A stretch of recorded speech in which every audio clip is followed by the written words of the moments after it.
বিসমিল্লাহির রহমানির রহিম। সংগ্রামরত বাংলাদেশের ছাত্রছাত্রী জনতা ও দেশপ্রেমিক বাংলাদেশি দেশে বিদেশে যে যেখানে আছেন, আসসালামু আলাইকুম। আজকে আমি একটা লাইভে গিয়েছিলাম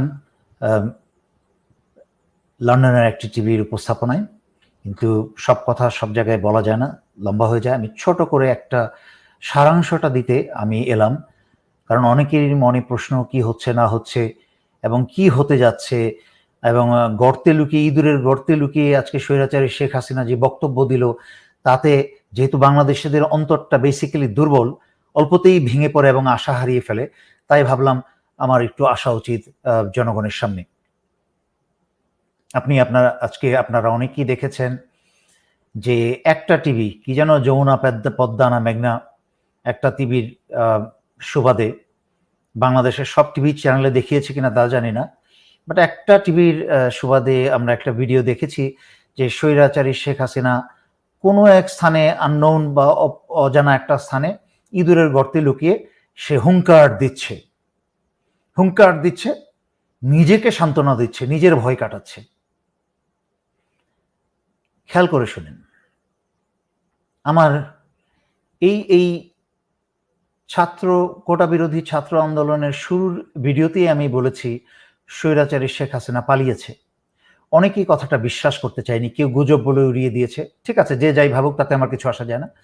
বাট স্বৈরাচারী শেখ হাসিনা হচ্ছে অত্যন্ত ভীতু, নিজেই 21শে আগস্টের গ্রেনেডের নাটক করে এরপরে কিন্তু কোনোদিন সে বুলেট প্রুফ গ্লাসে ঘেরা কোনো জায়গা ছাড়া সে কিন্তু ভাষণ দেয় নাই পাবলিকে, ইঁদুরের গর্তেই লুকিয়েছিল। যাই হোক, যদি আপনাদের মনে পড়ে 2009 সালে বিডিআর অফিসার, সেনা অফিসার বিডিআরে হত্যা করার পর বাংলাদেশিরা জানার আগে, সবার আগে কিন্তু ভারতীয় মিডিয়া সেই খবর দিয়েছে যে তদানীন্তন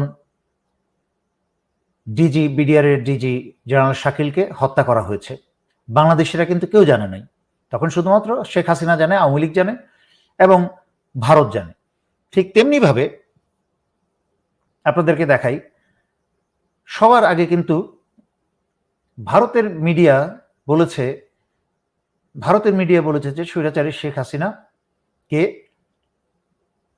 এয়ারলিফট, মানে এয়ার বলতে একটা বড় বিমানও হতে পারে, বাট যেহেতু এটা লুকানো কষ্ট হবে, তো এটা ধরে নিচ্ছে হেলিকপ্টারে করেই হাসিনাকে তুলে নেওয়া হয়েছে নিরাপদ স্থানে। আপনারা দেখুন খবরটা। এখানে বলেছে, ইন্ডিয়া টুডে বলেছে, Bangladesh, amidst this chaos, reports confirmed that Prime Minister Sheikh Hasina was airlifted from her residence in Dhaka. Her current whereabouts remain unknown. এর মানে হচ্ছে, দিন তারিখ খেয়াল করে দেখুন, 2:48 PM 21শে জুলাই, এবং ইন্ডিয়া টুডেতে এটার ভিউ হয়েছে তখন, যতক্ষণ পর্যন্ত এটা এক সময় সরিয়ে ফেলা হয়েছে, এটা ভিউ হয়েছে সেই পর্যন্ত শুরুতেই 795। যাই হোক, এটা হচ্ছে ভারতের নিউজ, এবং ভারত সমস্ত খবর রাখে। বাংলাদেশের সাংবাদিকরা, দালাল সাংবাদিকরা যেহেতু পাচাটায় ব্যস্ত ভারতের এবং স্বৈরাচারী হাসিনার, এদের কোনো খবর নাই, মাথা ব্যথাও নেই। ভারত কিন্তু, এবং আরো অনেকগুলো নিউজ দেখেছি, ভারতের একটা ইয়াং ছেলে খুব সুন্দর একটা প্রতিবেদন করেছে বাংলাদেশের সামগ্রিক এই কোটা বিরোধী আন্দোলন থেকে সরকার বিরোধী আন্দোলন, ছাত্রদের পুরো জিনিসটাকে সুন্দর করে উপস্থাপন করেছে।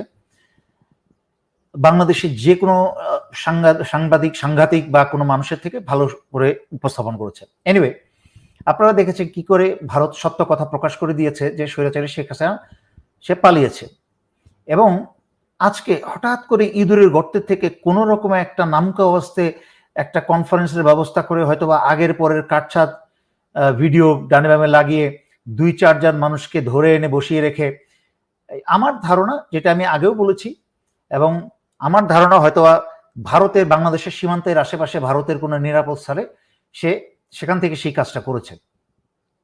মূলত খেয়াল করার বিষয় হচ্ছে, আমি হাসিনার ভাষণ কোনোদিনই আমি 30 সেকেন্ডের বেশি শুনি নাই, কারণ ডায়রিয়া মাউথ, যখন মুখ খুলে তখন ওইটা দেখার মতো রুচি আমার নাই। কিন্তু আজকেরটা আমাকে শুনতে হয়েছে, দেখি এই মহিলা তার জীবনের শেষ ভাষণে কি বলে। তো মহিলার পুরো 99% সময়টাই আমি আমি আমি আমি আমি হ্যান করেঙ্গা, তেন করেঙ্গা, হ্যান করেছি, তেন করেছি। কারণ যেহেতু বাংলাদেশি মানুষ জানে এই বদমাশের সমস্ত কাহিনী, তার এই ভাষণ শুনে শয়তানও হাসছে, মানুষ তো হাসছে দূরের কথা। পুরো সময়টা আমি করলো, তারপর একটা লম্বা তালিকা দিল কি কি জ্বালিয়েছে, কোথায় কোথায় কি জ্বেলেছে ইত্যাদি ইত্যাদি। তো তার যদি এত সাহস আর ক্ষমতাই থাকতো,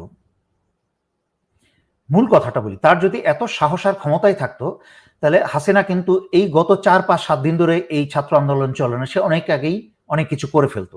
কারণ সে মানুষ হত্যায় হচ্ছে, পুড়িয়ে মারা এবং হত্যায় হচ্ছে সে উস্তাদ।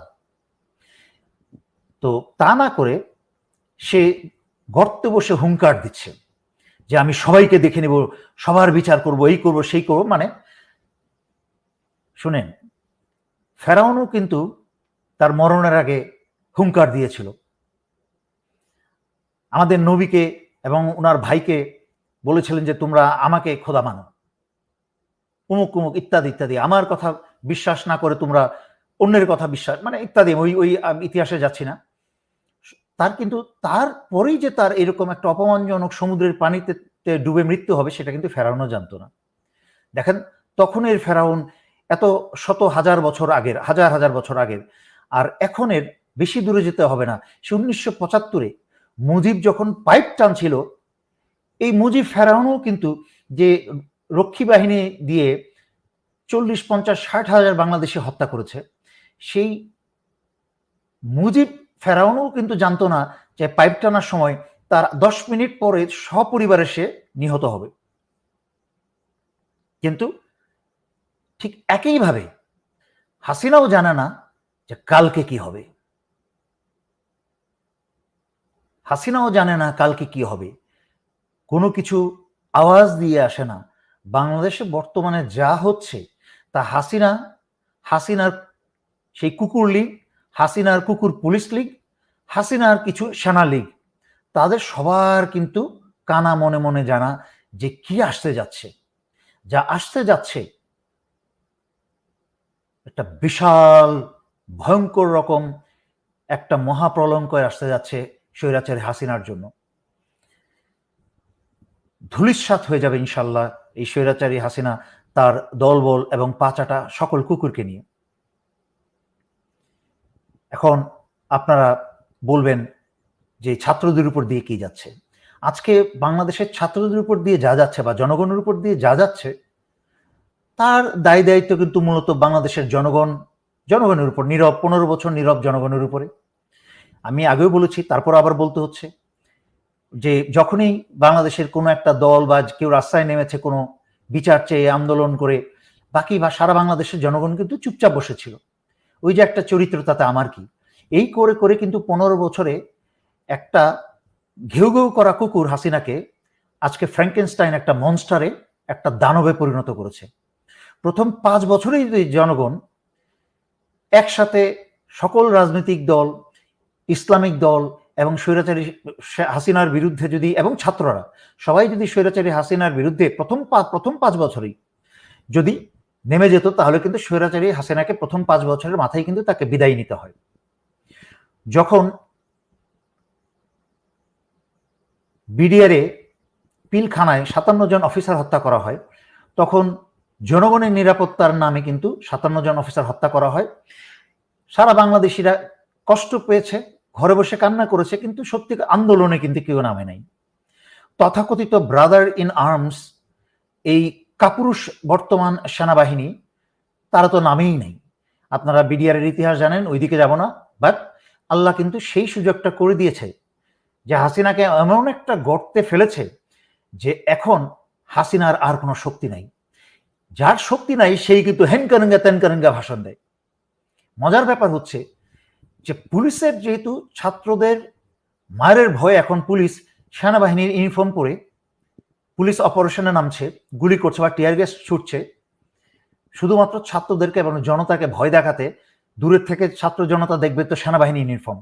আবার দেখলাম কেউ কেউ ফেসবুকে এটার ভুল টাইটেল দিয়েছে যে ছাত্র ও সেনা যুদ্ধ। না, সেনাবাহিনী যুদ্ধে নামে নাই। এবং আমার এখনো বিশ্বাস সেনাবাহিনী, এই বর্তমান সেনাবাহিনী কাপুরুষ হতে পারে, স্বৈরাচারী শেখ হাসিনার হারাম খেয়েছে, আনন্দে গায়ে ফু দিয়ে বেরিয়েছে, কিন্তু জনগণের বিরুদ্ধে গুলি করে জনগণের বিরুদ্ধে যুদ্ধ নামার মতো ভয়ঙ্কর ভুল গৃহযুদ্ধ শুরু করবে না। এরকম ভয়ঙ্কর ভুল ভুল সেনাবাহিনী করবে না। আপনাকে একটা ভিডিও দেখাই, এখানে দেখেন স্পষ্ট করে, খেয়াল করে।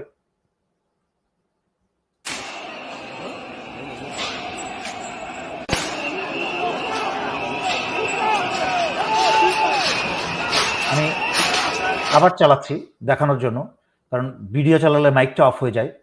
শুধু আমি আবার দেখাচ্ছি, খেয়াল করে দেখবেন হেলমেটের মাঝখানে পুলিশ লেখা। আরেকটা জিনিস খেয়াল করবেন, ওর গায়ের উপরের বুলেট প্রুফ জ্যাকেটটা হচ্ছে ইউনিফর্মের কমব্যাট বুলেট প্রুফ জ্যাকেট, এবং তার ইউনিফর্মের একটা শার্ট পরা, কিন্তু নিচে কিন্তু অন্য কালারের প্যান্ট, ওইটা আবার ইউনিফর্মের প্যান্ট না।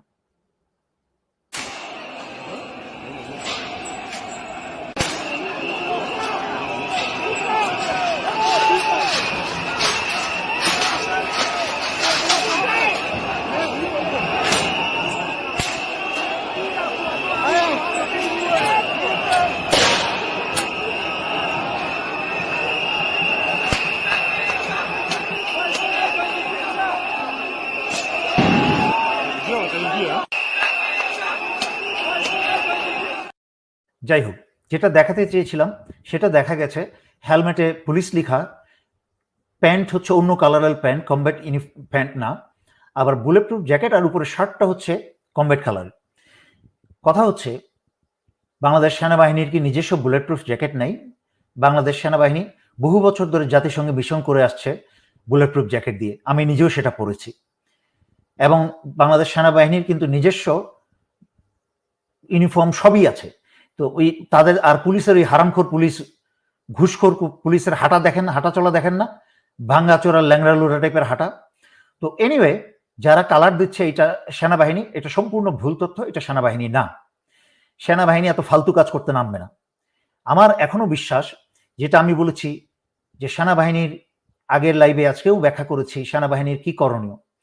সেনাবাহিনীর দুইটা অপশন, এক হচ্ছে যার যার স্ত্রীর বাসায় গিয়ে যার যার স্ত্রীর, আর যারা অবিবাহিত, যাদের স্ত্রী নাই, তারা অন্য কারোর কাছ থেকে, কোনো নিজের আত্মীয় স্বজন মহিলার কাছ থেকে শাড়ি চুড়ি কি বলে লোন নিয়ে পড়ে ঘরে বসে থাকেন। এটা হচ্ছে একটা অপশন। আর আরেকটা অপশন, যে এত বছরের প্রশিক্ষণ, সার্বভৌমত্ব, স্বাধীনতা যেই রক্ষা করার যে ওয়াদা নিয়ে যেই চাকরিতে প্রবেশ করেছেন, এটা কিন্তু বেতন পাওয়ার চাকরি না, এটা একটা অত্যন্ত গুরুত্বপূর্ণ দায়িত্ব। সমগ্র দেশের স্বাধীনতা সার্বভৌমত্বের অতন্দ্র প্রহরী। সেই প্রহরী এখন স্বৈরাচারী শেখ হাসিনার লিস্ট লাগানো কুকুর হয়ে গেছে। সুতরাং নিজ দায়িত্ব পালন করেন, সরাসরি জরুরি অবস্থা জারি করেন, জরুরি অবস্থা জারি করে বাংলাদেশের ক্ষমতা নিয়ে নেন। সমস্ত বাংলাদেশের, যেটা এটা আমাকে আর ব্যাখ্যা করতে হয় না কিভাবে আর্মি দেশ চালাবে, বহু দেখেছেন।